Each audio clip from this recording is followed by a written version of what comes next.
الحمدللہ رب العالمین والصلاة والسلام علی خاتم النبیین اما بعد فاعوذ باللہ من الشیطان الرجیم بسم اللہ الرحمن الرحیم ان اللہ یحب التوابین ویحب المتطہرین صدق اللہ مولانا العظیم وصدق رسوله النبی الکریم ونحن على ذلك لمن الشاہدین والشاکرین۔ سامعین و ناظرین، آج ہماری گفتگو کا موضوع ہے طہارت و پاکیزگی۔ بڑا اہم ٹاپک ہے، اسلام نے اس پر بہت زور دیا ہے، اس لیے اسے توجہ کے ساتھ سماعت فرمائیں اور پھر اس کی جو اہمیت بنتی ہے اپنی زندگی میں اسے وہی اہمیت دیں۔ قرآن و سنت میں بار بار اس کا حکم ہے۔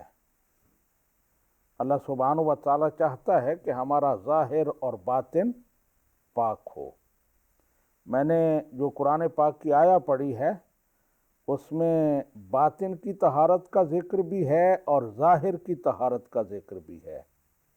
فرمایا ان اللہ یحب التوابین ویحب المتطہرین، اللہ سبحانہ و تعالیٰ انہیں پسند کرتا ہے جو توبہ کر کے اپنے باطن کو پاک کرتے ہیں اور طہارت کے ذریعے وضو غسل کے ذریعے اپنے ظاہر کو پاک کرتے ہیں۔ اور پھر اسلام نے اسے اتنی اہمیت دی ہے کہ دن میں 24 گھنٹوں میں 5 مرتبہ اسے لازمی قرار دیا ہے۔ 5 مرتبہ نماز کے لیے طہارت کو لازمی قرار دیا ہے، اور اس کے علاوہ بھی مختلف مواقع پر آپ نے ارشاد فرمایا، حدیث پاک ہے، نبی رحمت صلی اللہ علیہ وآلہ وسلم ارشاد فرماتے ہیں، الوضوء قبل الطعام و بعد الطعام، کھانے سے پہلے بھی ہاتھ دھو، صفائی کرو، اور کھانے کے بعد بھی ہاتھ دھو، کلی کرو، اپنے منہ کو صاف کرو۔ ہر موقع پر اسلام طہارت کی تبلیغ کرتا ہے اور طہارت کی تلقین کرتا ہے۔ اسلام پاکیزگی اور طہارت کو اتنا پسند کرتا ہے کہ ایسے لگتا ہے کہ جیسے اسلام کی بنیاد طہارت اور پاکیزگی ہی ہے۔ اگر کوئی مجھ سے کہے کہ اسلام کے لیے کوئی اور لفظ بتائیں جو اسلام کو ڈیفائن کرے، اسلام کا پورا کنسپٹ ہمارے سامنے رکھے، تو میں کہوں گا طہارت و پاکیزگی، اپنے ظاہر اور باطن کو پاک کرنا، ہر طرح کی طہارت حاصل کرنا۔ اور یہی وجہ ہے کہ جب نبی رحمت صلی اللہ علیہ وآلہ وسلم تشریف لائے، آپ مبعوث ہوئے، تو ابتدائی احکام جو آپ پر نازل ہوئے قرآن پاک کی جو ابتدائی آیات نازل ہوئیں، ان میں بھی طہارت و پاکیزگی کا حکم دیا گیا۔ اللہ سبحانہ و تعالیٰ نے ارشاد فرمایا، یا ایہا المدثر قم فانذر وربک فکبر وثیابک فطہر والرجز فہجر۔ نبی کریم صلی اللہ علیہ وآلہ وسلم کو مخاطب کر کے ارشاد فرمایا، اٹھو، اپنی قوم کو ڈراؤ، اپنے کپڑے پاک صاف رکھو اور نجاست کو اپنے سے دور کرو۔ کپڑے پاک صاف رکھو تو اس کے ساتھ جسم کا بھی حکم ہے، یعنی کپڑوں کو جس طرح پاک اور صاف رکھنا ضروری ہے، اسی طرح جسم کو بھی پاک اور صاف رکھنا ضروری ہے۔ کپڑے ناپاک ہوں تو نماز نہیں ہوتی، اسی طرح جسم بھی ناپاک ہو تو نماز نہیں ہوتی۔ جب بھی نماز کا ارادہ کریں تو فرمایا پہلے طہارت حاصل کریں، نماز بعد میں ہوگی، پہلے طہارت۔ اللہ سبحانہ و تعالی قرآن پاک میں ارشاد فرماتا ہے، یا ایہا الذین آمنوا اذا قمتم الی الصلاۃ فاغسلوا وجوہکم وایدیکم الی المرافق وامسحوا برؤوسکم وارجلکم الی الکعبین۔ کہ اے ایمان والو، جب بھی تم نماز کا ارادہ کرو تو اٹھو،